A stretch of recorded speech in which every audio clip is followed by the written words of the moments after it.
শেখ মুজিবুর রহমানকে ইতিহাসের নিকৃষ্ট স্বৈরাচার বলেছেন। শেখ মুজিবুর রহমান কি আসলে শেখ হাসিনার চেয়ে বড় স্বৈরাচার ছিল? হ্যাঁ, ধন্যবাদ আপনাকে। দর্শকদেরকেও ধন্যবাদ যারা দেখবেন। আমরা যে আলাপটাই যে গত 15 বছরের শেখ হাসিনার স্বৈর শাসন আমরা দেখেছি, ফেসিবাদী শাসন আমরা দেখেছি, গুম খুন লুটপাট নিপীড়ন জুলুম খুন এগুলো দেখেছি। তো এগুলোর সাথে আমরা আসলে এই যে শেখ হাসিনা এতটা স্বৈরাচার বা ফেসিবাদী হয়ে উঠছে, এটার আসলে ইন্সপায়ারেশনটা কোথায় ছিল, এটা আসলে আমি খোঁজার চেষ্টা করেছি, আমরা জানার চেষ্টা করেছি। তো আমি দেখলাম যে আসলে শেখ হাসিনার যেই লেভেলের স্বৈরাচার সে হয়েছে, এইটার আসলে মোটিভেশন হচ্ছে শেখ মুজিব।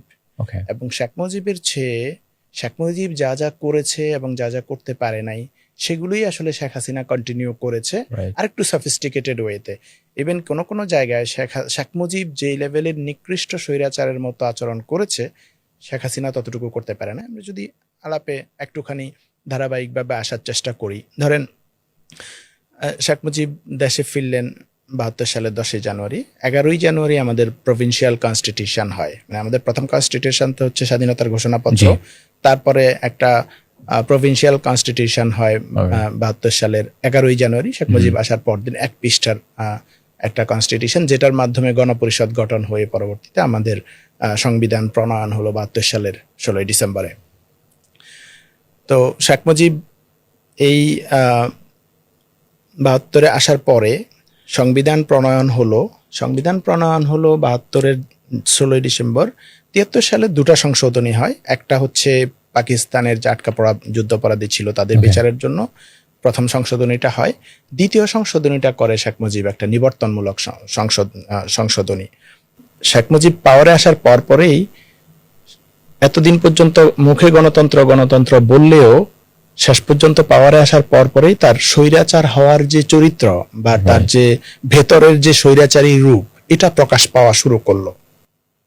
এটা প্রকাশ পাওয়া শুরু, এই তার যে ডিজায়ার, তার মনের মধ্যে যে ভেতরের মধ্যে যে একটা মানুষকে বলে না, মানুষের ভেতরে একটা পশুত্ব থাকে অনেকের মধ্যে, সেই পশুত্বটাই আসলে প্রকাশ পেয়ে উঠছে এটার মধ্য দিয়ে। যেমন ধরেন, একজন নাগরিককে যদি সরকার বা আইন শৃঙ্খলা বাহিনী গ্রেপ্তার করে, যে কোনো কারণে যদি গ্রেপ্তার করে কোনো অভিযোগে, তাকে কয়েকটা অধিকার দিতে হয়।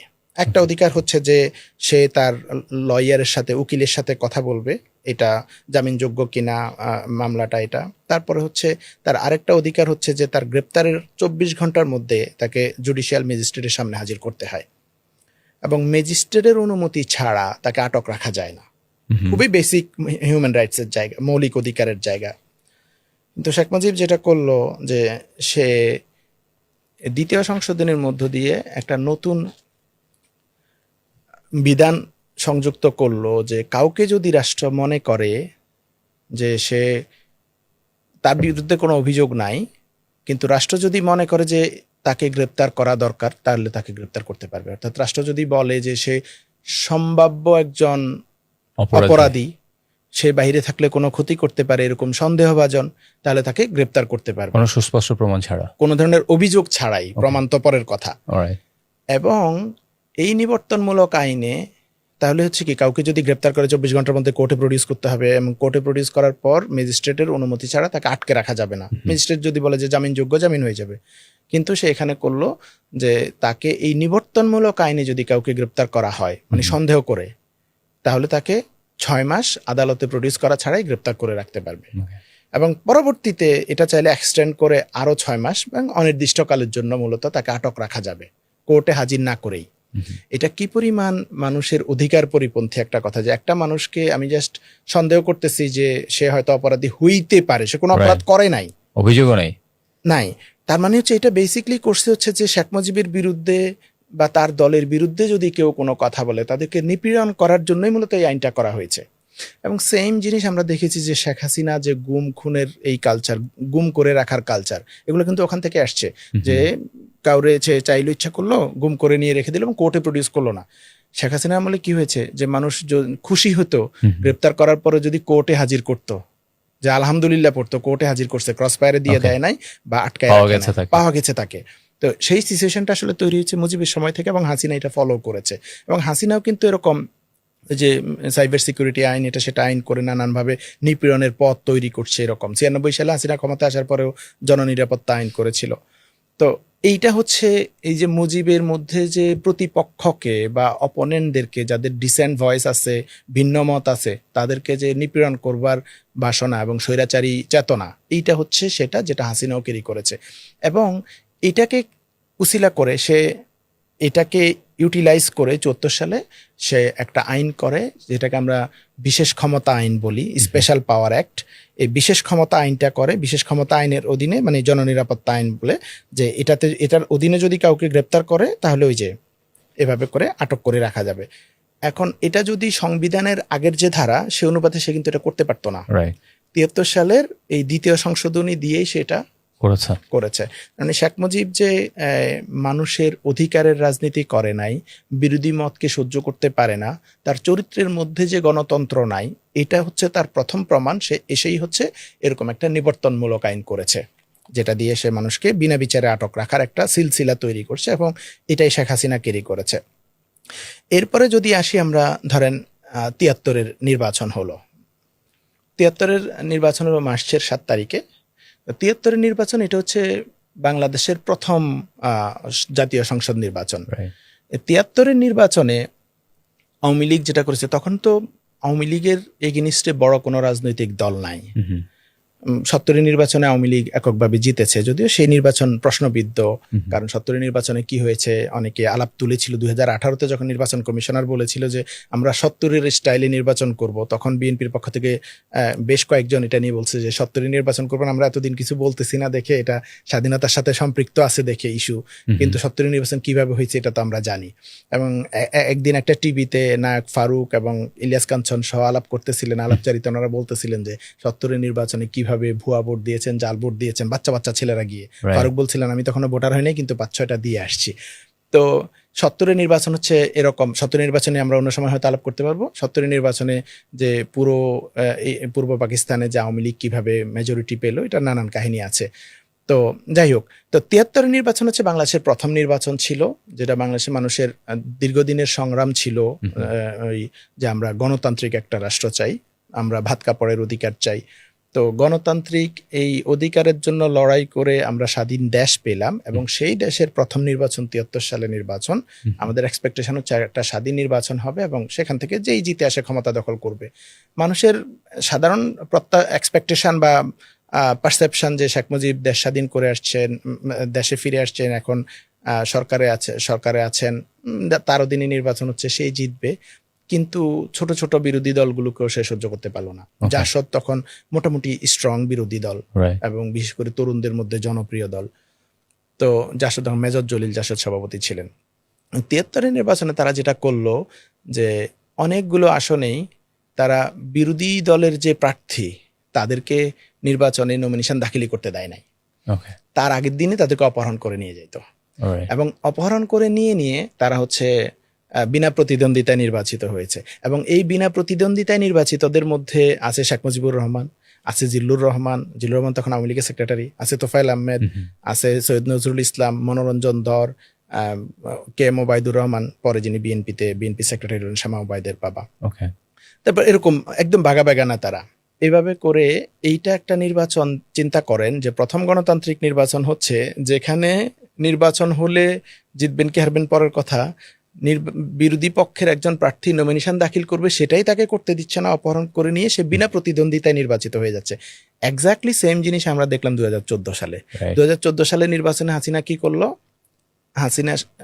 এরশাদ সাহেব নমিনেশন উইথড্র করলেন, তারপরে তাকে তুলে নিয়ে গেল, ওই যে অপহরণ করার মতোই কিন্তু কাহিনী, তাকে তুলে নিয়ে সিএমএইচে ভর্তি করাই দিল যে তিনি অসুস্থ। তারপরে নির্বাচন কমিশনকে দিয়ে ঘোষণা করে দিল যে এরশাদ সাহেব যদিও উইথড্র করেছেন, কিন্তু তার উইথড্রটা গ্রহণ করা হয় নাই, তার মানে তার নমিনেশন পত্র আছে, যেহেতু বিএনপি ইলেকশন করতেছে না, তার নমিনেশন আছে, তাকে দিয়ে নির্বাচন করালো এবং তাকে বিজয়ীও করে দিল। 153 আসনে বিনা প্রতিদ্বন্দ্বিতায় নির্বাচন করলো।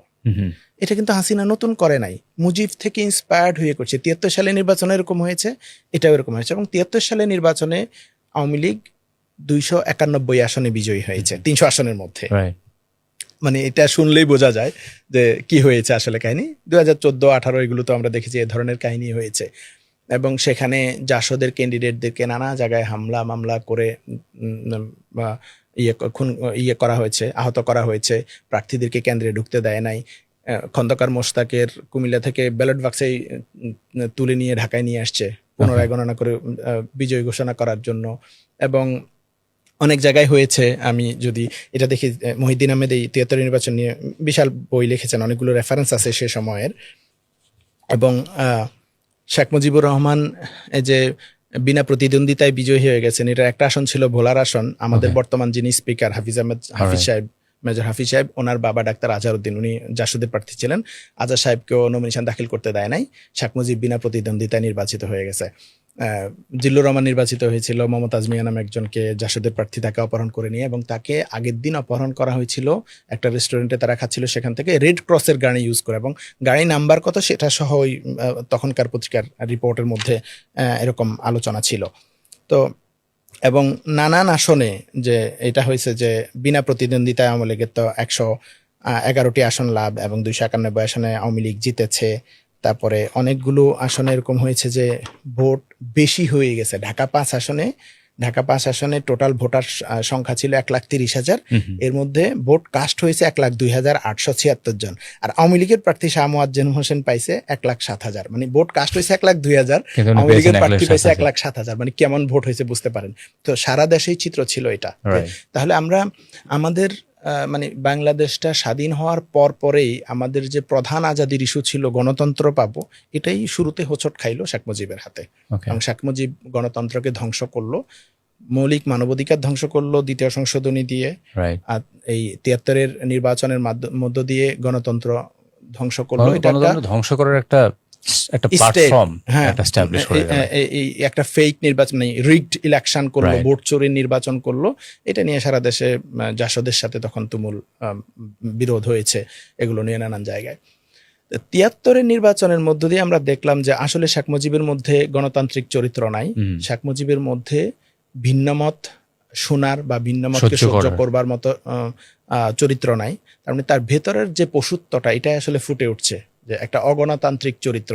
যে জিনিসটা আমরা হাসিনার মধ্যেও দেখেছি, যে হাসিনার মধ্যে গণতান্ত্রিক চরিত্র ছিল না, যে কোনোভাবেই হোক জোর করে ক্ষমতায় থাকবে, একটা রিগড ইলেকশন করবে, করে সে পাওয়ারে থাকবে, এটাই হচ্ছে তাদের রাজনীতির চরিত্র।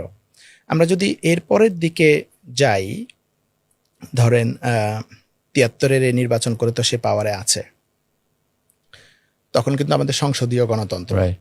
এবং আমরা আইয়ুবের সময়ে, পাকিস্তান পিরিয়ডে যখন আইয়ুবের সমালোচনা করা হতো, তখনও যে জনগণের অভিপ্রায় হচ্ছে সংসদীয় গণতন্ত্র, আমরা এটা চাই, সেজন্য শেখ মুজিব সংসদীয় গণতন্ত্র আন্দোলনও করেছেন, সংসদীয় গণতন্ত্র আছে। ৭৪-এ সেটা কি করেছে, আমরা ৭৪-এর ওই যে ৭৫-এর সংশোধনীতে আসবো। তার আগে আমরা যদি ৭৪-এর যে দুর্ভিক্ষের আলাপে একটুখানি আসি, যে আমরা যে অর্থনৈতিক এবং গণতান্ত্রিক মুক্তির যে স্বপ্ন দেখে স্বাধীন হলাম, সেই মুক্তির স্বপ্নটা যে একদম স্বপ্নই থেকে গেল, এবং সেটার জন্য যে ব্যক্তি শেখ মুজিব এবং আওয়ামী লীগ দায়ী, সেই জিনিসটা আমি আসলে এখানে আলাপ করতে চাই। এই সময়ে বিরোধী দলমতের সাথে, জাসদের সাথে তাদের যে রাজনৈতিক সংঘাত চলতেছে, এবং নানান আলাপে এসেছে জাসদের প্রায় ২০,০০০ থেকে ৪০,০০০ কর্মীকে হত্যা করা হয়েছে। যদিও এটার সংখ্যা নিয়ে বিতর্ক আছে, কিন্তু ২০ থেকে ৪০,০০০ আলাপটা নানান জায়গায় এসেছে, জাসদের দিক থেকেও ক্লেম এসেছে। সারা দেশে এটা এক ধরনের রাজনৈতিক গণহত্যা চালিয়েছে, যেটা আমরা হাসিনার পিরিয়ডও সেম জিনিস দেখলাম, যে বিরোধী দল মতকে দমন করা, যেই হচ্ছে মাথা ছাড়া দিয়ে উঠতেছে, রাজনৈতিক শত্রু মনে করতেছে, তাকেই শেষ করা। সেটা হাসিনা যেমন শুরুতে জামাতকে ধরেছে, বিএনপিকে ধরেছে, সবাইকে। এরপরে বিএনপি জামাত দুর্বল হয়ে যাওয়ার পরে শিল্পী, সাহিত্যিক, সাংবাদিক সবাইকে সে নির্যাতন নিপীড়ন করেছে, হাজার হাজার কর্মীদেরকে গ্রেপ্তার করেছে, নানান কতগুলো গণহত্যা করেছে। এবং ৭৪-এ এসে আমরা দেখলাম যে আমাদের উপরে একটা দুর্ভিক্ষ চাপিয়ে দেয়া হলো, যেই দুর্ভিক্ষে ১৫ লক্ষ মানুষ নিহত হয়েছে। নিহত না বলে এটাকে খুন বলা উচিত, যে ১৫ লক্ষ মানুষ খুন করা হয়েছে, আমাদের উপর একটা দুর্ভিক্ষ চাপিয়ে দেয়া হলো। এটা নিয়ে অনেকে কথা বলে, অনেকে মনে করে যে হ্যাঁ, যুদ্ধ বিধ্বস্ত একটা দেশ, তারপরে বন্যা হয়েছিল, সবকিছু মিলে খাদ্য সংকট থাকতে পারে, এই কারণে বন্যা হয়েছিল, দুর্ভিক্ষ হয়েছিল কিনা। কিন্তু এটা নিয়ে সে সময়ের যে মহিউদ্দিন আহমেদের ৭৪ দুর্ভিক্ষ সে সময়ের পত্রিকাগুলোর কাটিং আছে, এখানে অনেকগুলো রেফারেন্স আছে এবং অমর্ত্য সেন এটা নিয়ে কাজ করেছেন। অমর্ত্য সেন অনেকগুলো চমৎকার কয়েকটা দুর্ভিক্ষ নিয়ে কাজ করেছেন, তার মধ্যে ৭৪ দুর্ভিক্ষ ছিল। ৭৪ দুর্ভিক্ষ, আমাদের ৪৩ দুর্ভিক্ষ এবং আফ্রিকার ২টা দুর্ভিক্ষ, 4টা দুর্ভিক্ষ নিয়ে উনি পভার্টি অ্যান্ড ফেমিন লিখেছেন। এবং অমর্ত্য সেন যেটা আর্গু করছেন যে এই দুর্ভিক্ষ এই জন্য হয় নাই যে ফুড অ্যাভেইলেবিলিটি ছিল না বা উৎপাদন কম হয়েছে, এইটা না। মেইন কারণ ছিল যে মানুষের ফুডের এন্টাইটেলমেন্ট ছিল না, অ্যাক্সেস টু ফুড ছিল না, মানে ফুড উৎপাদন সরকারি ব্যবস্থাপনাটা সমস্যা ছিল এখানে। এই আপনি যদি ৭৪ দুর্ভিক্ষের ঘটনাপঞ্জি দেখেন, তো এখানে এটাই স্পষ্ট যে সরকারের নানান রকমের কারাপশনের কারণে এবং পাচারের কারণে দুর্ভিক্ষটা হয়েছে। এবং সে সময় দুর্ভিক্ষের চিত্রটা কি যে, এবং অনেকে মনে করে যে দুর্ভিক্ষটা হঠাৎ করে হয়েছে, আমরা আসলে সামাল দিতে পারি না। আপনি যদি এটা ফলো করেন দেখবেন যে ৭৩ সালের জানুয়ারি মাসেই মানুষ, জানুয়ারি ফেব্রুয়ারি, মানে ৭৩ সালের শুরুর দিক থেকেই মানুষ আলাপ আলোচনা করা শুরু করছে পত্রপত্রিকায় যে একটা দুর্ভিক্ষ আসন্ন। তার মানে সরকারের হাতে পর্যাপ্ত সময় ছিল ব্যবস্থা নেয়ার, কিন্তু ব্যবস্থা নেওয়া হয় নাই এবং এই দুর্ভিক্ষে মানুষ মারা গেছে। মানুষ মারা যাওয়ার ইয়েটা যদি আমরা দেখতে চাই যে ৭৪ দুর্ভিক্ষটা কতটা ভয়াবহ ছিল, যে মানুষ রাস্তায় রাস্তায় লাশ হয়ে পড়েছিল, যে ঢাকার রাস্তায় এত পরিমাণে লাশ পড়ে থাকতেছে যে মানুষ, আঞ্জুমানে মুফিদুল ইসলাম বলতেছে যে আমরা আর কুলিয়ে উঠছি না লাশ কালেক্ট করে, বেওয়ারিশ লাশ। সারা বিশেষ করে উত্তরবঙ্গে খুব এফেক্টেড হয়েছে। রংপুরেই প্রায় ১ লাখের বেশি, রংপুর জেলাতে 1 লাখের বেশি মানুষ মারা গেছে দুর্ভিক্ষে। এবং সেখান থেকে মানুষ যখন কাজ পাচ্ছিল না, মানুষ দলে দলে ঢাকার দিকে আসছে, ভাবছে ঢাকায় আসলে কাজ পাবে, এবং ঢাকায় এসে দেখছে যে এখানেও অভাব, কাজ নাই। মানুষ রাস্তায় রাস্তায় ঘুরেছে যদি একটু কাজ পাওয়া যায়, যদি একটু খাবার পাওয়া যায়, কে কাকে ভিক্ষা দিবে, ভিক্ষার অবস্থাও তো নাই। এবং জিনিসপত্রের এত উচ্চ মূল্য হয়ে গেল যে এত পরিমাণ ইনফ্লেশন হয়েছে, আমি কারণটা বলবো পরে, এত উচ্চ মূল্য হয়েছে যে মানুষ যাদের কাছে হয়তো 1 মাসের মতো খাবার ছিল বা টাকা ছিল, সেটা 15 দিনেই শেষ হয়ে গেছে, কারণ ডাবল দাম 3 ডাবল দাম দিয়ে কিনতে হচ্ছে। এবং রাস্তায় রাস্তায় মানুষ তখন লাশ পড়ে থাকতো, যে কুকুর শিয়ালে লাশ টানাটানি করে খাচ্ছে, এরকম সিচুয়েশন হয়েছে। এবং যেটা নিয়ে যে একজন শিল্পী তো বিখ্যাত হয়ে গেলেন, শিল্পাচার্য জয়নুলাবদিন, তো ওনারা তখনকার সেই চিত্রগুলো তুলে ধরছিলেন যে কাক, কুকুর, শিয়াল একসাথে, মানুষ একসাথে খাচ্ছে, মানুষের লাশ টেনে টেনে শিয়ালে খাচ্ছে। এবং যখন একটা ময়লার গাড়ি আসতো, এটার পেছনে মানুষ দৌড়ে লাইন ধরতো, যে কাড়াকাড়ি লেগে যেত যে ওই ময়লার বাগানের মধ্য থেকে যদি কিছু খাবার পাওয়া যায়, কাড়াকাড়ি করে মানুষ, যে কুকুর বিড়ালে মানুষ একসাথে খাচ্ছে, এরকম মানুষ ঘুরতো রাস্তায় রাস্তায়, কোথায় একটু খাবার পাওয়া যায়, না পেয়ে এক সময় নিথর হয়ে পড়ে মারা যাচ্ছে। এবং আমরা বাসন্তীর কথা জানি যে মানুষের কাপড় নাই, জাল পরে থাকতেছে কাপড় শুকাতে দিয়ে। তারপরে অনেক জায়গায় এরকম নিউজ আসছে যে মানে একটা শাড়ি পরা, তো এটা একটা বিলাসিতা, মানে এক টুকরো শাড়ি পাবে, এটা এক ধরনের বিলাসিতা হয়ে গেছে। মানুষের এই পর্যায়ের তীব্রতা ছিল। এবং সেই সময়ে এটার কারণগুলোর মধ্যে অন্যতম কারণ ছিল যে প্রচুর পরিমাণে খাবার সে সময় ইন্ডিয়াতে পাচার হচ্ছিল। এবং ওই সময় নিউজগুলো দেখলে, আমরা দেখবো গণকণ্ঠের নিউজগুলো এখানে সামারাইজ করা হয়েছে। তো নিউজগুলো দেখছি যে সীমান্তের ধান ক্ষেতগুলো থেকে ধান ফড়িয়ারা, মানে ধান হওয়ার আগেই বিক্রি হয়ে যাচ্ছে, মানে ফসল উঠার আগেই বিক্রি হয়ে যাচ্ছে, যে তারা এসে ফসল উঠলে আমাকে দিয়ে দিবে এই শর্তে কিনে নিয়ে নিচ্ছে। তো তাদের অনেকের সাক্ষাৎকারের কম আসছে যে আপনারা কেন ফড়িয়াদের কাছে বিক্রি করতেছেন, গভর্নমেন্টের কাছে বিক্রি না করে? তোরা বলছে ফড়িয়ারা তো আমাদেরকে বেশি দাম দিচ্ছে, সরকার যা দিচ্ছে তার থেকেও এই বেশি দাম দিয়ে এই সম্পদ ভারতে পাচার হয়ে যাচ্ছে, এই শস্য ভারতে পাচার হয়ে যাচ্ছে। এবং এটা নিয়ে পর্যাপ্ত আলোচনা আছে যে আমাদের যে এই এত দুর্ভিক্ষ হলো, এটার পেছনে কারণ এটা না যে আমাদের খাদ্যশস্য উৎপাদন হয় নাই। একটা বন্যা হয়েছিল, কিন্তু তাতে ৭২, ৭৩, ৭৪ আমাদের খাদ্যশস্য যা উৎপাদন উৎপাদন হয়েছে আমাদের যথেষ্ট পরিমাণে চলে যাওয়ার কথা ছিল। এবং অমর্ত্য সেন সেটাই বলেছেন যে উৎপাদন অসুবিধা হয় না, কারাপশন, মিসম্যানেজমেন্ট এবং পাচার করে যে আওয়ামী লীগের লোকেরা দলে দলে তারা ফড়িয়া হয়েছে, ধান্দাবাজি, ব্যবসা করেছে, কারাপশন করেছে, ইন্ডিয়াতে পাচার করেছে। এখানে ইবনে গোলাম সামাদ একটা ইন্টারেস্টিং তথ্য দিয়েছিলেন তার আমার স্বদেশ ভাবনা বইতে। অনেকে এটা প্রশ্ন করে যে বাংলাদেশে যদি ইনফ্লেশন হয়, দাম বেশি থাকে, তাহলে ইন্ডিয়াতে পাচার হবে এটা স্বাভাবিক না। কারণ ইন্ডিয়ার বাজারে তো তার চেয়ে কম হওয়ার কথা, বাংলাদেশের বাজারে বেশি হওয়ার কথা। তারপরেও বাংলাদেশের বাজারের চেয়েও বেশি দাম দিয়ে কেন ইন্ডিয়াতে বিক্রি হয়ে যাবে? এটার একটা ব্যাখ্যা এই জায়গা থেকে পাওয়া যায়। ইবনে গোলাম সামাদ বলতেছিলেন যে বাংলাদেশ যখন স্বাধীন হয় তখন আমাদের টাকশাল ছিল না, টাকা ছাপানোর মেশিন ছিল না। তো টাকা ছাপানোর দায়িত্ব দেওয়া হয়েছিল ইন্ডিয়াকে। এবং উনি সেখানে ক্লেম করতেছেন যে ইন্ডিয়া যখন বাংলাদেশের জন্য টাকা ছাপায়, প্রত্যেকটা নাম্বারের এগেইনস্টে তারা ডাবল কপি ছাপাইছিল।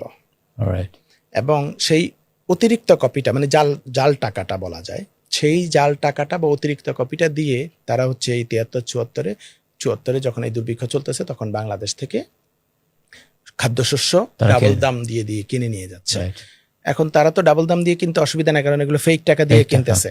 এবং তারা যখন এই বাংলাদেশ থেকে এগুলো কিনতেছে, তার মানে বাংলাদেশে একে তো হচ্ছে জিনিসপত্রের দাম বাড়তেছে, আরেকটা হচ্ছে বাংলাদেশে টাকা ইনজেক্ট হচ্ছে বেশি, মানুষের হাতে টাকা আসতেছে বেশি, একটা গ্রুপের হাতে বিদেশে সেল করে দেওয়ার কারণে, পাচার করে দেওয়ার কারণে, সেই টাকার কারণে বাংলাদেশে আরো দাম বেড়ে গেল।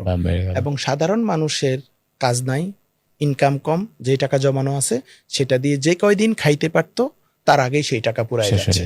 এবং বাচ্চাদের এরকম করুণ সিচুয়েশন হয়েছে যে মায়ের বুকে দুধ পাচ্ছিল না, মানে দুধ শুকায় গেছে, কিচ্ছু নাই শরীরে, বাচ্চাকে কি খাওয়াবে?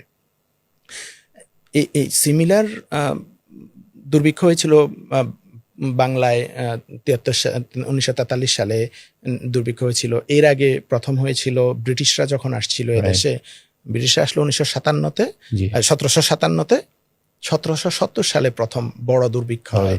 এবং সেই দুর্ভিক্ষে প্রায় 3 কোটি মানুষের মধ্যে 1 কোটি মানুষ মারা যায়, 3 ভাগের 1 ভাগ মানুষ মারা যায়। মাত্র 13 বছরে ব্রিটিশরা এমন লুটপাট করলো যে একটা উর্বর জায়গা বাংলা, সেইটা এরকম দুর্ভিক্ষে পড়ে গেল এবং মানুষ মারা গেল, 1 কোটি মানুষ মারা গেল। 43-এও সেম অবস্থা হয়েছে, এরকম বর্ণনা। এই দুর্ভিক্ষগুলোতে এরকম হয়েছে যে মানুষ, এই 74 দুর্ভিক্ষ এটা হয়েছে যে মানুষ বাচ্চাদেরকে খাওয়াইতে পারতেছে না, এবং বাচ্চাদেরকে নিয়ে ঘুরতেছে, কোথায় বাচ্চাটাকে কারো কাছে দিয়ে দেওয়া যায়, বিক্রি করে দেওয়া যায়।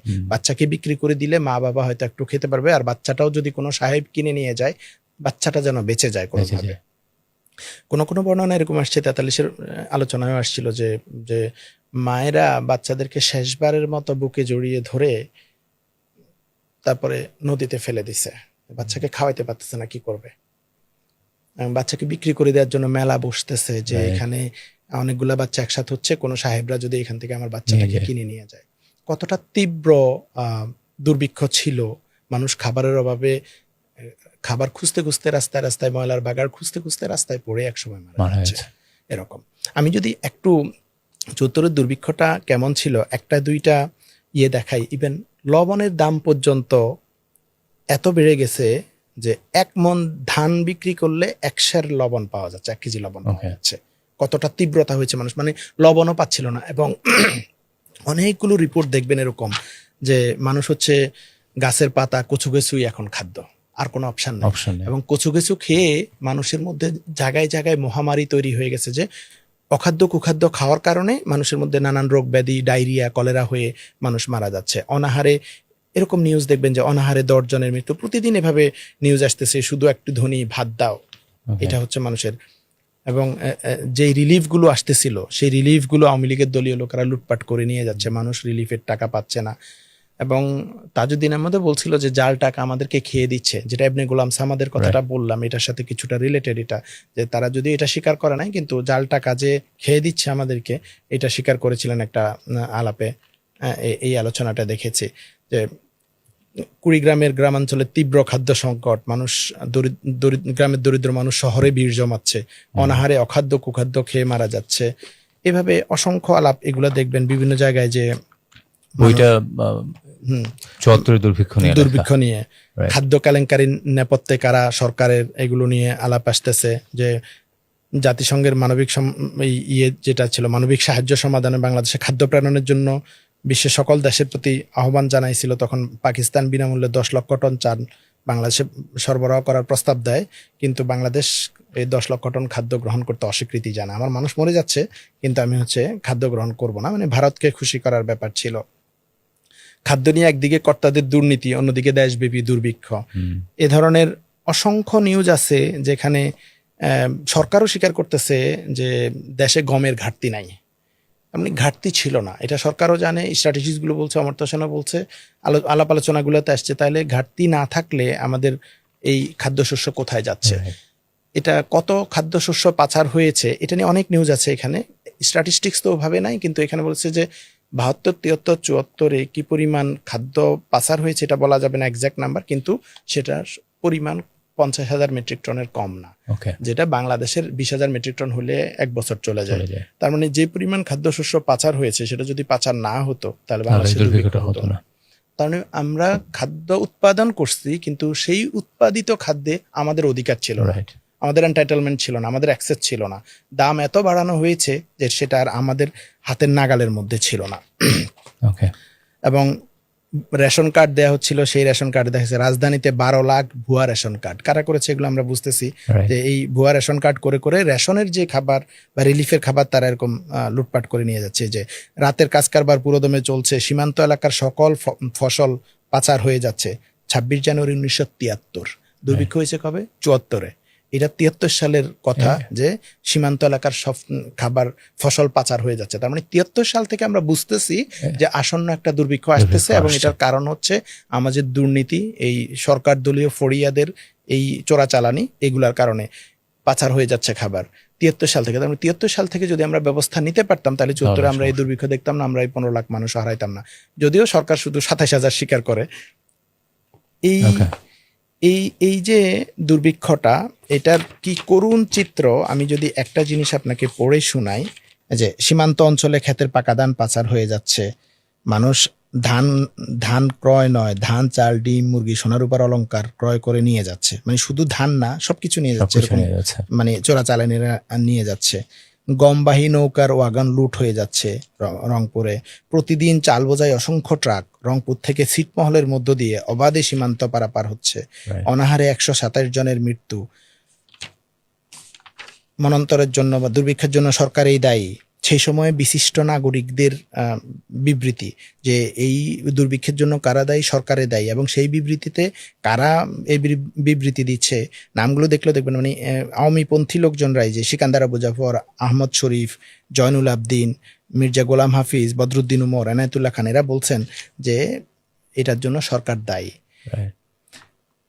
আঞ্জুমানা মুফিদুল ইসলামের কথা বলছিলাম, যে রাজধানীতে 16টি বেওয়ারিশ লাশ দাপন, অনাহারে মৃত্যুর সংখ্যা বাড়ছে, শিয়াল কুকুরে মৃতদেহ ছিঁড়ে খাচ্ছে, লাশ দাপন না করে ফুতে ফেলা হচ্ছে, দৈনিক 15,000 লোক অনাহারে মরছে, এটা একটা প্রোগ্রামে দাবি করছিল। এবং ইন্টারন্যাশনাল নিউজ মিডিয়াগুলো এই দাবিগুলো দেখাচ্ছিল যে কি পরিমাণ লোকেরা হচ্ছে এরকম করে মারা যাচ্ছে।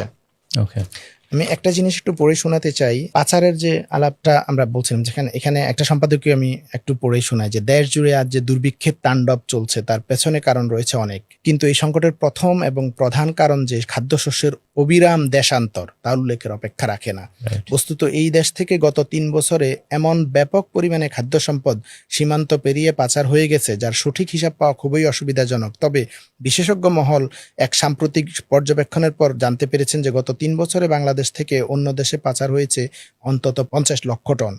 তারা অনুমানের উপর নির্ভর করে কথা বলেননি, বিশদ অনুসন্ধান ও পর্যালোচনার পরেই তারা দেখেছেন বাংলাদেশ প্রতিষ্ঠার পরে পর্যন্ত অন্তত 50 লাখ টন চাল গম ভিন্ন দেশে পাচার হয়ে গেছে, যার আনুমানিক মূল্য কমপক্ষে 150 কোটি টাকা।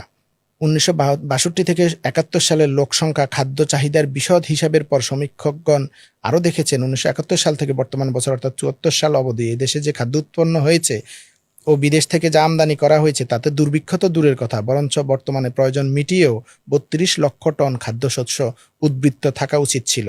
সরকারি হিসাবেই এই বক্তব্যের পক্ষে যায়। এটা হচ্ছে 30 অক্টোবর 1974 সাল, যখন হাজার হাজার মানুষ মারা যাচ্ছে ডেইলি, এবং দেশব্যাপী মৃত্যুর যে বিভীষিকা এটা নিয়ে নিউজ হয়েছে যে ঢাকার কলেরা হাসপাতালে 251 জন রোগী এসেছিল, তার মধ্যে 151 জনকে ভর্তি করা হয়েছে, বাকিরা বহির্বিভাগে চিকিৎসা নিয়েছে, সাথে সাথে মানুষজন মারা যাচ্ছে। লাশের বাংলাদেশ নামে একটা সম্পাদকীয় হয়েছে 3 নভেম্বর 1974 গণকণ্ঠে। এটা আমি একটু পড়ে শোনাই, যে অনাহারী মানুষের মৃত্যুর সংখ্যা ক্রমাগত বৃদ্ধি পাচ্ছে।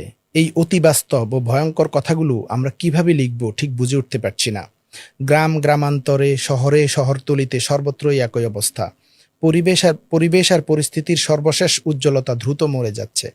চারদিকে অন্ধকারের মতো নেমে আসছে দুর্দিন। সমাজ আর শাসনকে ব্যঙ্গ করে হাজার হাজার মানুষ না খেয়ে মরে যাচ্ছে বনের ধারে, নদীর কিনারে কিংবা শহরের ফুটপাতে। যেদিকে তাকানো যাক চোখে পড়বে শুধু লাশ আর লাশ। লাশের সংখ্যা ক্রমেই বাড়ছে, কি মফস্বলে কি রাজধানীতে। এই মনন্তরের কিছুই গোপন থাকছে না। গোপন থাকছে না অব্যাহত মৃত্যু, পথযাত্রীদের ক্রমবর্ধমান সংখ্যাও। ইথিওপিয়ার দুর্ভিক্ষকে বেশি দিন গোপন রাখতে পারেনি সেখানকার প্রাক্তন সম্রাট হাইলে সেলাসি। বাংলাদেশের মৃত্যু বিভীষিকার কথাও গোপন নাই। ক্ষমতাসীনরা দেশের অবস্থাকে যত রঙিন চশমা এটাই দেখুক না কেন, বাংলাদেশের বিপর্যয়ের শেষ সংবাদও বিশ্বের সর্বত্র পৌঁছে যাচ্ছে অতি দ্রুত। গতকালের সংবাদপত্রে দেখা গেছে এই রাজধানীতেই একদিনে সংগৃহীত হয়েছে 32টি লাশ। এই উপেক্ষিত মৃতদেহগুলো সৎকার করছে আঞ্জুমানে মুফিদুল ইসলাম নামে একটি সৎকার সমিতি। তারা আগেই জানিয়েছেন ক্রমশ এত বেশি লাশ তাদের দাফন করতে হচ্ছে যে তারা আর কুলিয়ে উঠতে পারছে না। বিস্ময়ের ব্যাপার, আঞ্জুমানের লাশ সংগ্রহকারী মাইক্রোবাস সমস্ত লাশ সংগ্রহ করতে ব্যর্থ হচ্ছে, কেননা কিছু কিছু মৃতদেহ তারা অকুস্থলে গিয়ে আর খুঁজেই পান না। গদিনসিনদের সাজানো রাজধানীতে গতকালও পথে পথে পড়ে থাকতে দেখা গেছে অনেক বেওয়ারিশ লাশ। এসব লাশ সংগৃহীত হয়েছে Gendaria, Nayabazar, new market, Azimpur, Keshab Banerjee road, Motijheel, Nawabpur, Sadarghat, Khilgaon, Rankin street, Mirpur, Kamalapur আর অনেক জায়গা থেকে। এরকম করে বর্ণনাগুলো আসছে এবং কোন কোন জায়গায় লাশগুলো পাওয়া যাচ্ছে সে বর্ণনাও আসছে। যে লাশের পর লাশ, যেদিকে তাকানো যাক শুধু লাশ আর লাশ দেখা যাচ্ছে। এই যে স্বাধীনতার মাত্র 3 বছর 4 বছরের মাথায় আমরা এরকম একটা দুর্ভিক্ষ দেখেছি যেখানে মানুষ শুধু এক মুঠো ভাতের জন্য কচু ঘেঁচু অখাদ্য কুখাদ্য খেয়েও মারা যাচ্ছে, যেটা কল্পনা করার মতো না। মানুষের এক টুকরো কাপড় পরার নাই, না খেয়ে মানুষ মারা যাচ্ছে। আর অন্যদিকে ক্ষমতাসীন দলের লোকেরা ব্যাংক লুট করতেছে, ব্যাংক ডাকাতি করতেছে, তারা আনন্দ উৎসব করতেছে, বিশাল আয়োজন করে ছেলের বিয়ে করাচ্ছে। এ ধরনের ঘটনা ঘটছে। এটা মানুষের সাথে যে কি পরিমাণ তামাশা, এবং তারা স্বীকারও করতেছে না। তাদেরকে জিজ্ঞেস করা হচ্ছে যে এরকম লাখ লাখ লোক মারা যাচ্ছে, শেখ মুজিবকে একজন বিদেশি সাংবাদিক জিজ্ঞেস করছে, বলছে না এটা সত্য কথা না, মাত্র 27,000 মানুষ মারা গেছে আমাদের হিসাব মতে। চিন্তা করেন কি পরিমাণ তামাশা যে মাত্র 27,000 মানুষ মারা গেছে। এই যে 15 লক্ষ মানুষের জীবন আমরা স্বাধীন হওয়ার পরে জাস্ট আমাদের না খাওয়ার কারণে গেল, খাইতে পাই নাই দেখে, ভাত পাই নাই দেখে। এবং ব্যাপারটা যদি হতো যে অভাবের কারণে হয়েছে তাও মানা যেত, যে আমাদের উৎপাদন হয় নাই সেজন্য গেছে। কিন্তু এটা একটা চাপিয়ে দেয়া দুর্ভিক্ষ। এবং সারা দেশে একই সময়ে যখন এই দুর্ভিক্ষ চলতেছে, একই সময়ে লুটতরাজ চলতেছে। রেশনের খাবার, রিলিফের খাবার লুটতরাজ হচ্ছে, ডাকাতি হচ্ছে। 73 সালে শেখ মুজিব মুক্তিযোদ্ধাদের একটা সমাবেশ ডেকে সেখানে হুঁশিয়ারি করতেছিলেন যে আর ডাকাতি করবেন না। চিন্তা করেন, মানে এরকম দুর্ভিক্ষ চলতেছে বা মানুষের অভাব চলতেছে, সে সময় তারা গুন্ডামি করে বেড়াচ্ছে, ডাকাতি করে বেড়াচ্ছে। রক্ষী বাহিনী মানুষের ঘর থেকে তুলে নিয়ে আসতেছে। এক্স্যাক্টলি রক্ষী বাহিনী যে কাজটা সে সময় করছে, হাসিনার আমলে এসে সেম কাহিনীটা হচ্ছে আওয়ামী লীগ, যুবলীগ এবং তাদের যে বিভিন্ন বাহিনী, সরকারি যেসব বাহিনী, এদেরকে দিয়ে এগুলা করানো হয়েছে। এবং সেম এদেরকে তুলে নিয়ে গিয়ে আয়নাঘরে গুম করে বন্দি করা রাখা হয়েছে। এবং অনেকের তো লাশ আমরা আর পাইনি, ইলিয়াস আলীদের মতো এরকম হারায় গেছে।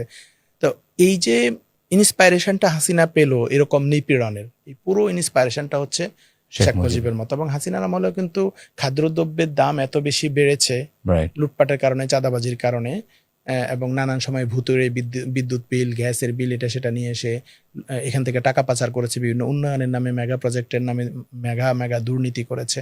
এগুলোর ইন্সপায়ারেশন আসলে ছিল শেখ মুজিবের জন্য। আমি বলছি যে হাসিনা শেখ মুজিবের চেয়ে বড় স্বৈরাচার না, শেখ মুজিব সবচেয়ে নিকৃষ্ট স্বৈরাচার। আমরা 4th সংশোধনের আলাপে গেলে দেখব। এবং হাসিনা শেখ মুজিবের কিছু কিছু বাস্তবায়ন করেছে মাত্র। তাদের রক্তের মধ্যে, তার ডিএনএর মধ্যে এই স্বৈরাচারিতা আছে, এই অগণতান্ত্রিক আচরণ, বাকশালী আচরণ আছে। রাইট।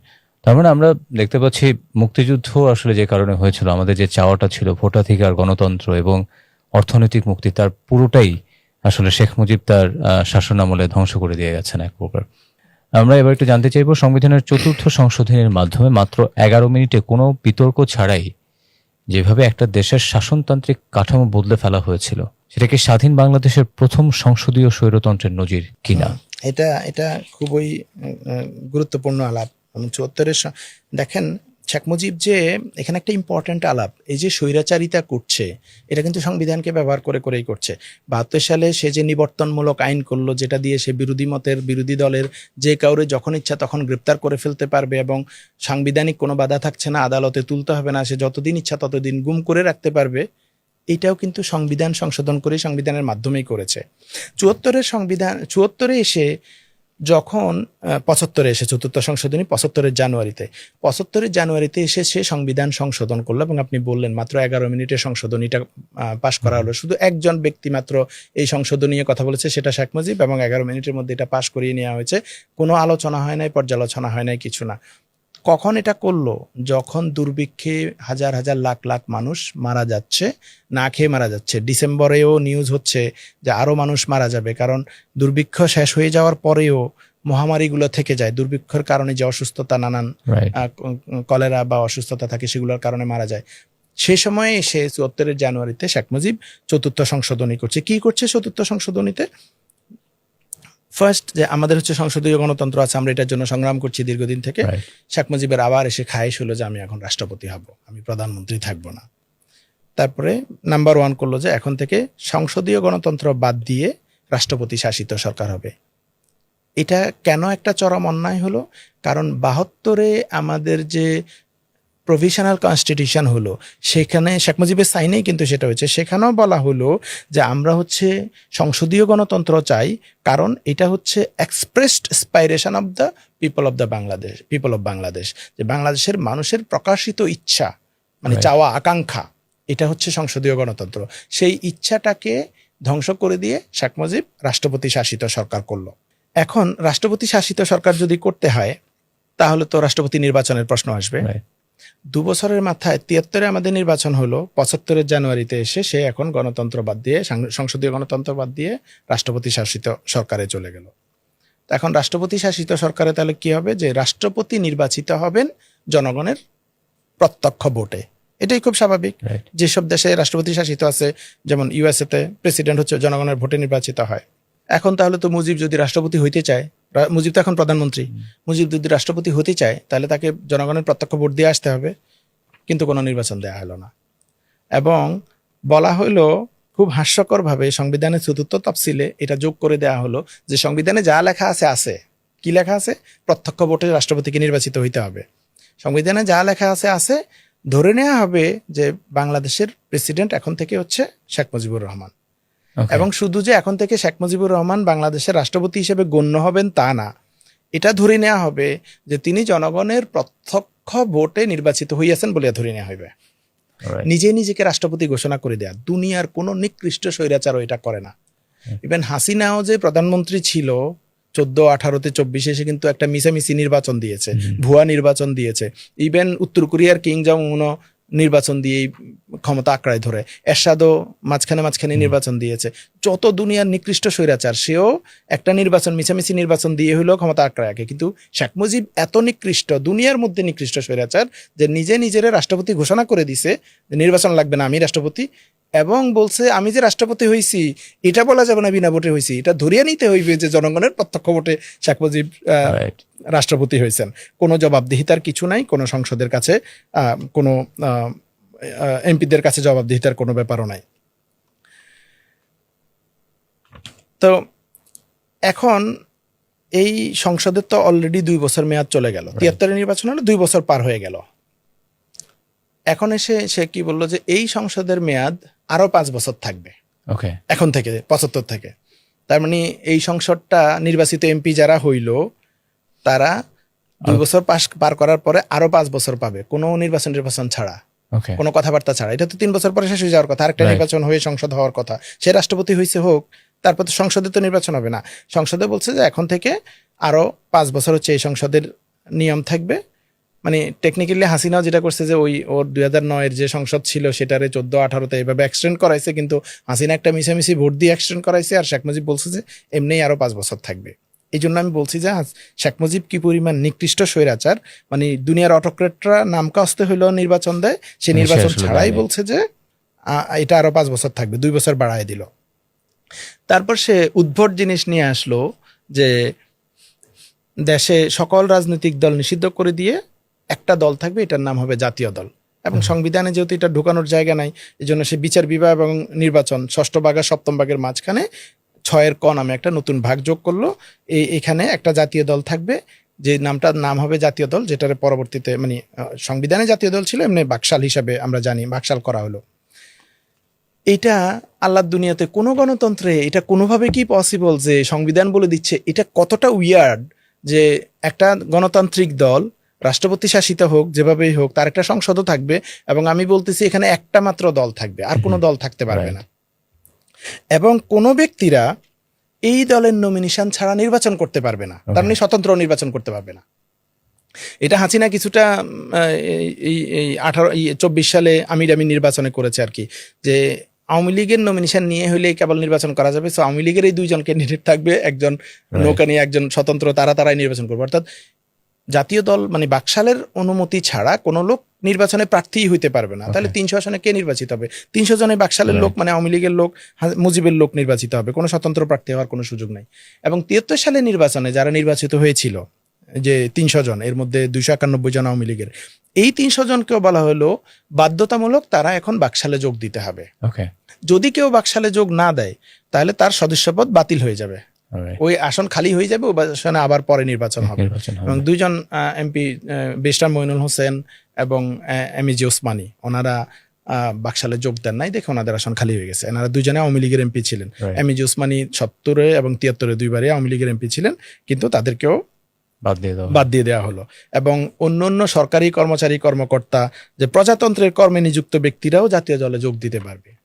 মানে প্রজাতন্ত্রের কর্মচারীরা আমরা জানি কি যে তারা রাজনীতিতে আসতে পারবে না, তারা প্রজাতন্ত্রের কর্মচারী, কিন্তু সেটা বলা হলো প্রজাতন্ত্রের কর্মচারীরাও ওই বাকশালে যোগ দিবে। মানে আমরা দুনিয়াতে যত স্বৈরাচারকে কল্পনা করি এরকম নিকৃষ্ট লেভেলের স্বৈরাচার কোথাও নাই, দুনিয়ার কোথাও নাই।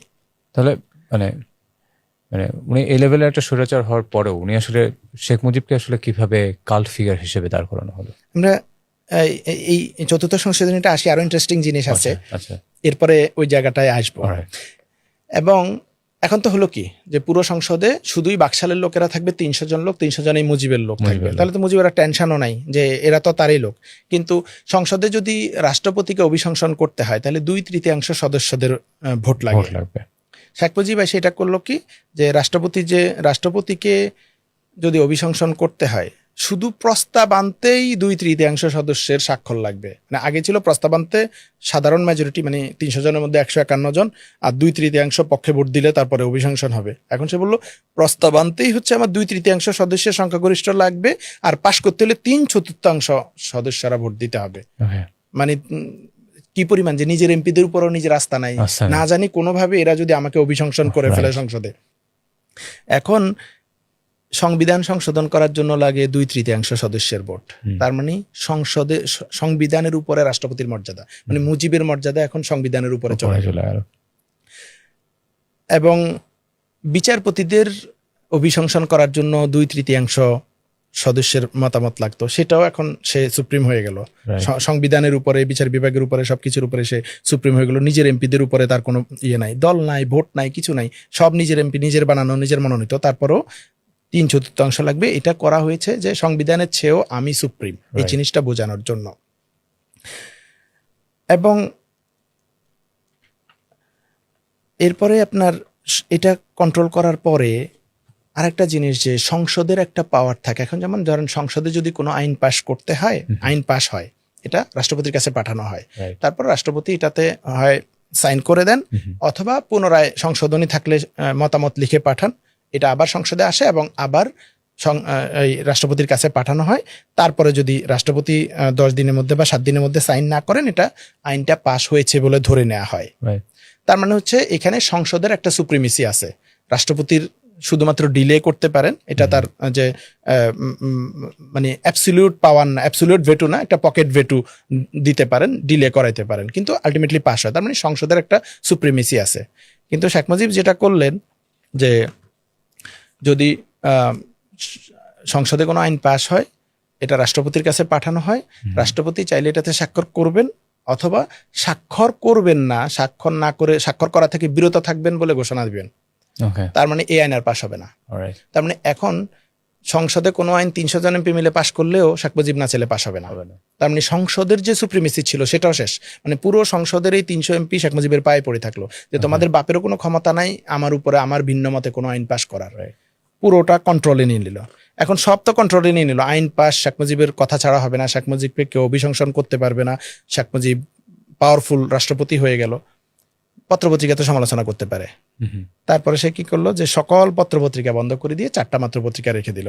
আগে থেকে 2টা পত্রিকা, দৈনিক বাংলার বাংলাদেশ টাইমস, এই 2টা সরকারি পত্রিকা ছিল, আর বাকি বেসরকারিগুলো থেকে মুজিব, ইত্তেফাক আর বাংলাদেশ অবজারভার, এই 2টাকে অধিগ্রহণ করলো। করে এই 4টা ছাড়া বাকি সব পত্রিকা নিষিদ্ধ করে দেওয়া হলো। আর এই পত্রিকাগুলাই হচ্ছে মুজিবের বন্দনা করে, হাসিনা বন্দনা করে। কোন চোখে বন্দনা করে, কোন এদের মানে কি পরিমাণ খারাপ, তাদেরকেই যারা নিষিদ্ধ করে দিছে তারাই হচ্ছে সে হিরো, কাল্ট ফিগার হিসেবে দেখাতে চায়। এরপরে সে যেটা করলো যে এটা তো গেল পত্রপত্রিকা। এখন মানুষের যদি মৌলিক অধিকার লঙ্ঘন হয়, মানুষের সংবিধান অনুচ্ছেদ 39-এ 3টা ইম্পর্টেন্ট মৌলিক অধিকার ছিল, এটার সাথে এটা রিলেটেড। 3টা মৌলিক অধিকার ছিল, একটা হচ্ছে চিন্তা ও বিবেকের অধিকার, একটা হচ্ছে বাক স্বাধীনতা ও মত প্রকাশের অধিকার, একটা হচ্ছে সংবাদপত্রের স্বাধীনতা। তো শেখ মুজিব এই 3টার মধ্যে শুধু প্রথমটা রেখে, চিন্তা করার অধিকার রেখে, বাক স্বাধীনতা, বাক প্রকাশ ও মত প্রকাশের অধীনতা, বাক স্বাধীনতার এটা এবং সংবাদপত্রের স্বাধীনতা 2টা বাদ দিয়ে দিল। যে শুধু চিন্তা করতে পারবা, মাগার কথা বলতে পারবা না, প্রকাশও করতে পারবা না, সংবাদপত্রও নাই, মানে সংবাদপত্রের স্বাধীনতাও শেষ হয়ে গেল। কি পরিমাণ স্বৈরাচারী হইলে মানুষকে শুধু চিন্তা করার বাইরে কোনো কিছু প্রকাশ করতে দেওয়া হবে না, শুধুমাত্র চিন্তা করা। এখন এটা কিন্তু মানুষের একদম মৌলিক অধিকার, এটা fundamental feature of the constitution. সারা দুনিয়াতে এটা যে মত প্রকাশের বা সংবাদপত্র এবং চিন্তার স্বাধীনতা, এগুলো স্বীকৃত স্বাধীনতা, এটা শেষ করে দিল। এবং এটা বাদ করে দিয়েছে যে মানে কি পরিমাণ একটা মনস্টার হিসাবে আবির্ভূত হইলো, যে তার বিরুদ্ধে আর কোনো কথা বলবার সুযোগ থাকলো না। কারণ কথা বলবার সুযোগ থাকলে তো মানুষ বলে যে আমার তো মত প্রকাশের স্বাধীনতা আছে, না সেটাও নাই, তার মানে তুমি বলতেই পারবা না কিছু, শেষ, ধ্বংস করে দেয়া হলো। এবং মানুষের যে মৌলিক অধিকার, সংবিধান স্বীকৃত যে মৌলিক অধিকার, সংবিধানের 26 থেকে 47, এটা হচ্ছে মৌলিক অধিকারের এরিয়া। মৌলিক অধিকারগুলো যদি লঙ্ঘন হয়, অনুচ্ছেদ 44 অনুযায়ী মানুষ হচ্ছে কোর্টে যাইতে পারে, সুপ্রিম কোর্টে রিট করতে পারে, মামলা করতে পারে যে আমার এই মৌলিক অধিকারটা ক্ষুণ্ণ করা হয়েছে। এখন মুজিব এইটাও রহিত করে দিল, যে এটা রিভোক করে দিল, যে মানুষের কারো যদি কোনো মৌলিক অধিকার লঙ্ঘন হয়, কারণ আমি যে সংবাদপত্রের স্বাধীনতা এবং হচ্ছে যে চিন্তা করার স্বাধীনতা, এগুলা মত প্রকাশের স্বাধীনতা মৌলিক অধিকার, তাহলে এটা লঙ্ঘন হলে মানুষ কোর্টে যাবে। তো সে এখন কোর্টে যাওয়ার যে প্রভিশন, যে লঙ্ঘন হইলে কোর্টে যাইতে পারবে, সেটা বাতিল করে দিল, যে কোর্টে যাইতে পারবো না। তার মানে শুধু 39 বাদ করলো না, মানে মত প্রকাশের আর সংবাদপত্রের স্বাধীনতা না, টোটাল মৌলিক অধিকার শেষ। কারণ মৌলিক অধিকার শেষ হইলে তো কোর্টে যাইতে পারবো, সেই অধিকারে নাই, তার মানে আমার আর কোনো মৌলিক অধিকারই থাকলো না। কিন্তু একটু সান্ত্বনা দেওয়ার জন্য বললো যে ওকে কোর্টে যাইতে পারবে না, কিন্তু আমরা একটা কমিশন করে দিব, সেই কমিশনে চাইলে কেউ অভিযোগ করতে পারবে, এটা সরকারি একটা নিজস্ব কমিশন করে দিবে যে মৌলিক অধিকার। এবং মানুষ যে এই মৌলিক অধিকার লঙ্ঘন হইলে কোর্টে যাইতে পারবে, অনুচ্ছেদ 44 যে অধিকারটা দিচ্ছে, অনুচ্ছেদ 44 আবার মৌলিক অধিকারের মধ্যেই, তার মানে কোর্টে যাওয়ার অধিকারটাও আমার একটা মৌলিক অধিকার, মানে সেই অধিকারও আমার নাই হয়ে গেল। এখন কোনো ধরনের মৌলিক অধিকার আর মানুষকে দেয়া হলো না। এখন তো সব তো দখলে নিয়ে নিল, সংসদ, সংবিধান, বিচার, হ্যাঁ, তারপরে পত্রপত্রিকা বন্ধ করে দিল, কথা বলা বন্ধ করে দিল, বাক স্বাধীনতা বন্ধ করে দিল। সব দখলে নেওয়ার পরে তাও একটা টেনশন থেকে যায় যে সুপ্রিম কোর্ট নিজ উদ্যোগে স্বপ্রণোদিত হয়ে যদি কোনো সুমোটো রোল দেয়, সেটা করার জন্য শেখ মুজিব কি করলো, যে বিচারপতিদের নিয়োগ এখন রাষ্ট্রপতি দিবে, মানে শেখ মুজিব দিবে। এবং শুধু এটা আগে ছিল যে প্রধান বিচারপতির পরামর্শে রাষ্ট্রপতি দিত, এটা বাদ দিয়ে দিল, প্রধান বিচারপতির পরামর্শ এই কথা বাদ দিয়ে দিল, শুধু রাষ্ট্রপতি দিবে, যাকে ইচ্ছা তাকে দিবে। এবং শুধু নিয়োগ দিবে তা না, বিচারপতিদের অপসারণও শেখ মুজিব করবে। আগে ছিল বিচারপতিদের যদি অপসারণ করতে হয় তাহলে সংসদে 2/3 সদস্যের মতামতের ভিত্তি লাগতো, মতামত লাগতো। তো সেটা একটা প্রসেস, সংসদের প্রসেস, মানে সংসদের এই পাওয়ারটা ছিল বিচারপতিদের অপসারণের, এখন আর সংসদের ওই পাওয়ারটা নাই, বিচারপতিদের সরাসরি শেখ মুজিব করবে। তো কার বাপের সাহস আছে যে বিচারপতি নিয়োগ দেয় শেখ মুজিব, অপসারণও করতে পারে শেখ মুজিব? শেখ মুজিব চায় না এমন কোন রুল দিবে, রায় দিবে বা মতামত দিবে, ইম্পসিবল। মানে জুডিশিয়ারির যে স্বাধীনতা ছিল এটা টোটালি শেষ করে দিল। জুডিশিয়ারির মানে বিচার বিভাগের আর কোনো স্বাধীনতা রইল না। এবং বিচার বিভাগের এই যে অপসারণ করার যে পাওয়ারটা, এটা তো এমপিদের হাতে ছিল, এমপিরাও তো সব শেখ মুজিবের বাকশালের, তাহলে এটা তো আসলে মানে মুজিব যেটা চাইতো সেটাই হইতো। কিন্তু তারপরেও মুজিব তাদের উপর আস্থা রাখে না, সে নিজের হাতে পাওয়ারটা নিয়ে নিয়েছে। এবং এটা আমরা হাসিনার মধ্যে দেখি যে 5 আগস্টের পরে আমরা দেখলাম হাসিনা অনেকগুলো অডিও বের হইলো, মোবাইল রেকর্ডিং, যেটা যে হাসিনা তার ক্যাবিনেটের বিভিন্ন মেম্বারদের ফোন ট্র্যাক করতো, যে কার সাথে কথা বলে, কি কথা বলে, মানে ক্যাবিনেটের মেম্বারদেরকেও বিশ্বাস করে না। এরকম স্বৈরাচাররাই আসলে এরকমই হয়, তারা আশপাশের কাউরেই বিশ্বাস করতে পারে না, কারণ সে যে খারাপ এটা তো সে জানে। পরবর্তীতে অবশ্য পঞ্চম সংশোধনীতে জিয়া এটা ঠিক করে একটা সুপ্রিম জুডিশিয়াল কাউন্সিল গঠন করেন এই বিচারকদের নিয়োগ অপসারণ এগুলোর বিষয়, এটা পাকিস্তান থেকে ধার করেছিল জিয়া। কিন্তু হাসিনা আবার এটা পাল্টাইয়া সংসদে নিতে চাইলো, যেটা নিয়ে আজকে সিনহার সাথে ঝামেলা হলো। পরবর্তীতে সব কিছু কন্ট্রোলে নেওয়ার পর এবারে মুজিব আরেকটা ইস্যু নিয়ে আসলো, যে অনুচ্ছেদ 50-এ ছিল যে এক ব্যক্তি 2বারের বেশি রাষ্ট্রপতি হইতে পারবে না। ওকে, আর মুজিব তো সারা জীবনের খায়েশ, সে তো সারা জীবন রাষ্ট্রপতি হতে চায়। রাইট। তখন সে এটা উঠাই দিল, এটা বাতিল করে দিয়ে, এবং সেখানে আর কোনো লিমিট বসাইলো না, যে এক ব্যক্তি আগে ছিল 2বারের বেশি হইতে পারবে না, সে বাড়াইয়া হয়তো 3বার 4বার করে কিচ্ছু না, সে জাস্ট এটা উঠাই দিল।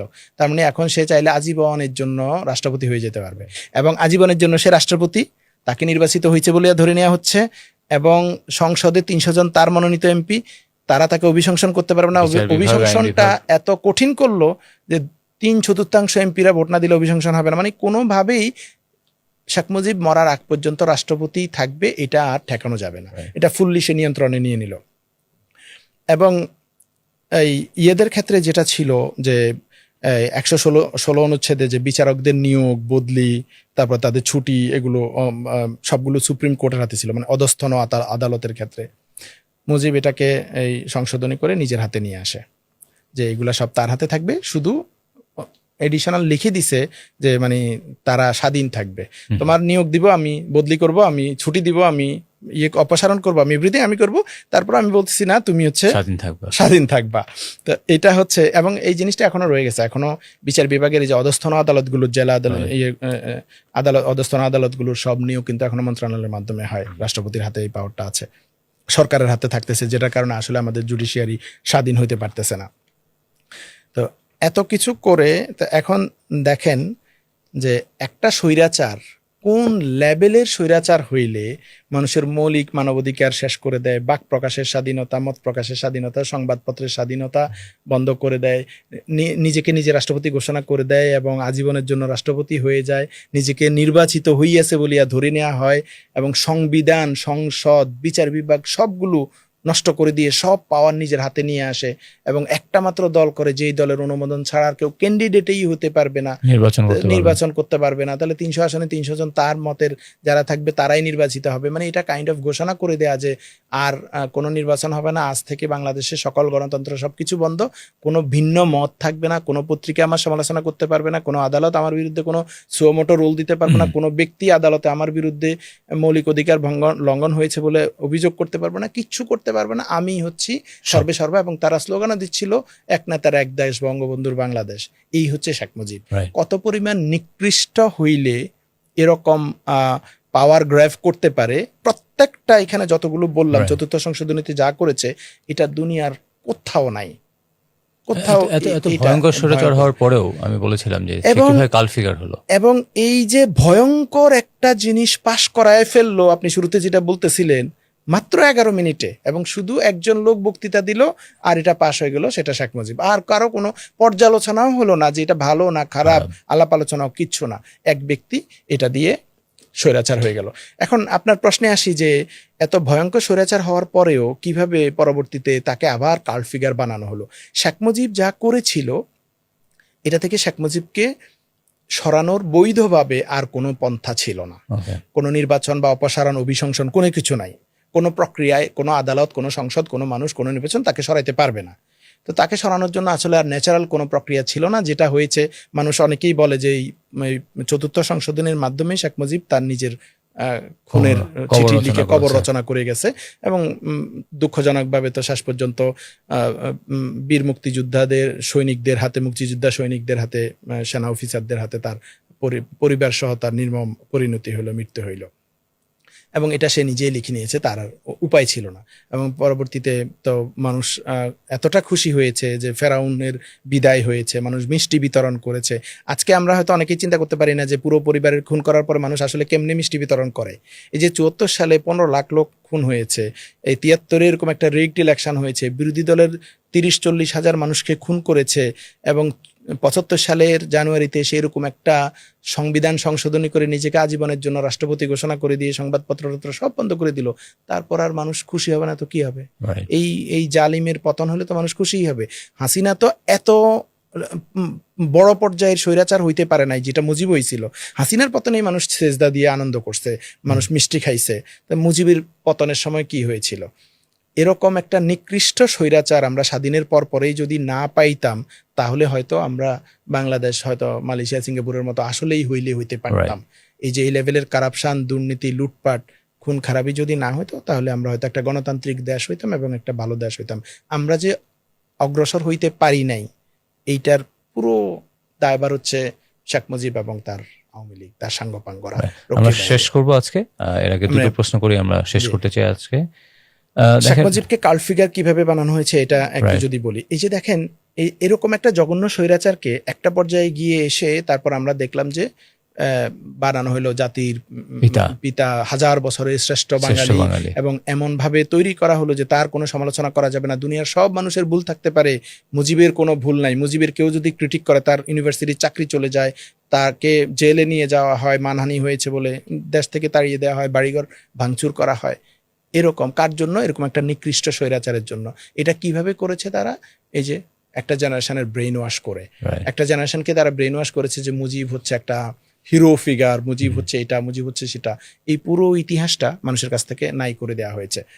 এবং এইটা করতে পেরেছে তারা। তাদের যে কালচারাল যে ফেসিস্টরা আছে, তাদের যে মিডিয়ার ফেসিস্টরা আছে, তাদের যে একাডেমিক ফেসিস্টরা আছে, এরা সবাই মিলে মুজিবরে কাল্ট বানাইছে, মুজিবরে একটা হিরো ফিগার বানাইছে। মুজিবের মতো এরকম নিকৃষ্ট জঘন্য স্বৈরাচারকে তারা বানাইছে যে একটা মহান ব্যক্তি, যেটাকে পূজা করা শুরু করেছে সারা দেশে। মুজিবের মূর্তি বানাইছে, মুজিবকে পূজা করা শুরু করছে। যদিও এই জেনারেশন পরবর্তীতে এটা বুঝতে পারছে, এবং এই যে 24-এর গণ অভ্যুত্থানের পরে আমরা দেখছি সব জায়গায় গিয়ে সব মূর্তি মানুষ ভেঙে ফেলছে। মুজিবের মাথা নিয়ে পোলাপান ফুটবল খেলছে পানির মধ্যে, পুকুরের মধ্যে, মাথার উপরে উঠে প্রস্রাব করে দিছে মানুষ। কি পরিমাণ অতিষ্ঠ হয়ে, এবং মানুষ বুঝতে পারছে যে মুজিবকে ব্যবহার করে আমাদের উপরে এই নিপীড়নগুলো চালানো হচ্ছে। এখনো যদি এই ফেসিবাদ আমরা বিলোপ করতে চাই, তাহলে মুজিবের পতন ছাড়া, মুজিবের এই কাল্ট ফিগারের এই হিরো বানানোকে, মহান যে ফিগার বানিয়ে রাখছে, এটার পতন ছাড়া বাংলাদেশের ফেসিবাদের বিলোপ হবে না। কারণ বাংলাদেশের ফেসিবাদ আসছেই মুজিবের হাত ধরে। সো তাকে এই ন্যারেটিভটা ধরে রাখতে পারলে এই ফেসিবাদ আবার ফিরে আসবে, আবার ফিরে আসবে। তো আমরা আজকে শেষ করতে চাই, সর্বশেষ যে প্রশ্নের মধ্যে দিয়ে আমরা আজকে আলোচনা শেষ করব সেটি হচ্ছে, জুলাই পরবর্তী সময়ে এসে মনে হয় না রাজনৈতিক দলগুলো এখনো কোনো শিক্ষা নিতে পেরেছে। সেই হিসেবে রাজনৈতিক দলগুলোর প্রতি আপনার কোনো অনুরোধ বা প্রস্তাবনা আছে কিনা? না, এখানে একটা বড় জিনিস, মানে আমার প্রত্যাশা থাকবে যে আমরা যদি এই ফেসিবাদের বিলোপ চাই, তাহলে ফেসিবাদের যে গোড়া সেইটাকে আগে চিহ্নিত করতে হবে, এবং সেটা হচ্ছে মুজিব। মুজিবকে হিরো বানিয়ে, এখন অনেকে বলে না রিফাইন্ড আওয়ামী লীগ নিয়ে আসবো, হাসিনা খারাপ, ঠিক আছে, মুজিব তো খারাপ না, মুজিব তো ভালো, এরকম একটা ভাইব তারা দেওয়ার চেষ্টা করে, এবং মুজিবকে কেন্দ্র করে একটা রিফাইন্ড আওয়ামী লীগ নিয়ে আসতে পারে। যেই দলের ইন্সপাইরেশন, মোটিভেশন মুজিব, সেই দল কোনো দিনও গণতান্ত্রিক দল হবে না। সেই দল বাকশাল হবে, সেই দল ফেসিবাদ হবে, সেই দল হচ্ছে নিপীড়নকারী, জুলুমকারী, যে নামেই আসুক। যদি মুজিব থাকে সেখানে, মুজিব থাকলেই সেটা বাকশাল হবে, মুজিব থাকলেই সেটা নিপীড়ন হবে। এবং হাসিনা মুজিবকে ক্রস করতে পারে নাই, মুজিবের পথ ধরে হাঁটছে শুধু। আরেকজন আসলে সেও মুজিবের পথ ধরে আসবে। তো ফেসিবাদের বিলোপের জন্য আমাদের প্রধান কাজ হবে এই জিনিসটা মানুষকে জানানো, এবং মুজিব যে ফেসিবাদের মূল হোতা, হাসিনার গুরু, সেই জিনিসটা তুলে নিয়ে আসা। এবং এটাকে মূল জায়গাটায় আঘাত করতে না পারলে তাহলে ফেসিবাদের বিলোপ হবে না, ফেসিবাদ আবার ফিরে আসবে ভিন্ন কোনো নামে। রাজনৈতিক দলগুলোর এখান থেকে শিক্ষা নেওয়ার জায়গা হচ্ছে যে, যেভাবে মুজিবের মতো একটা নিকৃষ্ট স্বৈরাচারকে একটা সার্টেন টাইমের পরে তাদের কালচারাল ফেসিস্টরা, মিডিয়ার ফেসিস্টরা, তাদের একাডেমিকরা তাকে আবার হিরো বানাইছে, মহান বানাইছে, এই কাজ তারা হাসিনার জন্য করবে। তারা হাসিনাকেও একটা সময় পরে গিয়ে আবার এরকম মহান বানাবে। হাসিনাটা তো আমাদের চোখের সামনে এখন ভাসমান, আমরা জানি কি পরিমাণ জুলুম, নিপীড়ন করেছে, গণহত্যাকারী। 20 বছর পরে, 40 বছর পরের জেনারেশন হয়তো জানবে না, 50 বছর পরে তারা হাসিনারই এরকম হিরো বানাবে। এই বানানোর বন্ধ করার উপায় হচ্ছে ডকুমেন্টেশন করা, জুলাইয়ের এবং গত 15 বছরের জুলুম নির্যাতন এগুলো ডকুমেন্টেশন করা, এবং মুজিবের এই নির্যাতন নিপীড়ন অগণতান্ত্রিক আচরণ আমরা ডকুমেন্টেশন করি নাই দেখে মুজিবরে আবার তারা হিরো বানাইতে পারছে, এবং হাসিনাকেও তারা একসময় হিরো বানাবে, এবং অলরেডি তারা কিন্তু ডিনায়াল মোডে চলে গেছে। কই শাপলা চত্বরে কি খুন হয়েছে? কোর্ট বলছে 58 জনের খুন লিস্ট তাদের কাছে আছে এবং অধিকার প্রকাশ করেছে, তালিকা আছে। তারা বলছে কই খুন হয়েছে কি? আচ্ছা হইলেও হয়েছে, একজন হইলেও তো হচ্ছে, অসুবিধা কি? মানে একজন হইলেও খারাপ, মানে এরকম করে ডিনায়াল মোডে যাওয়া। আয়নাঘর নিয়ে এতভাবে আয়নাঘরের আলাপগুলো এসেছে, ভিকটিমরা সরাসরি কথা বলছে, আয়নাঘরকে উদ্ধার করে সেখানে সরাসরি ভিকটিমরা গিয়ে বলতেছে আমি এই রুমে আমাকে নির্যাতন করে রাখা হয়েছিল, বন্দি করে রাখা হয়েছিল। তারপরে এসে তারা বলছে কোথায় আয়নাঘর? এগুলো প্রথম আলোর মতো পত্রিকা তাদের লিখতেছে যে কথিত বন্দিশালা, মানে তারা একটা ডিনায়াল মোডে যাচ্ছে যেগুলো কিচ্ছু হয় নাই। তারপর আবার বলছে পুলিশ এত খুন হয়েছে, কই মানুষ খুন হয়েছে, এটা হয়েছে সেটা হয়েছে। হেফাজতের সময় বললো না লাল রং মেখে শুয়েছিল, কোনো মানুষ মারা যায় নাই। তারপরে এই জুলাইয়ের সময় বলা হয়েছে এগুলো ছাত্ররা নিজেরা খুন করে ফেলছে, হাসিনা গুলি করে নাই। জাজ্জল্যমান প্রমাণ থাকার পরেও, জাতিসংঘের ফ্যাক্ট ফাইন্ডিং থাকার পরেও তারা এগুলা বলতেছে। আমরা যদি এগুলার আরো ডকুমেন্টেশন না করি, প্রপার ন্যারেটিভ তৈরি না হয়, একাডেমিক কালচারাল কাজ না হয়, তাহলে হাসিনাকে তারা আবার এরকম কাল্ট ফিগার হিসেবে তৈরি করবে। এটা হচ্ছে ফেসিবাদ বিরোধী দলগুলোর প্রতি আমার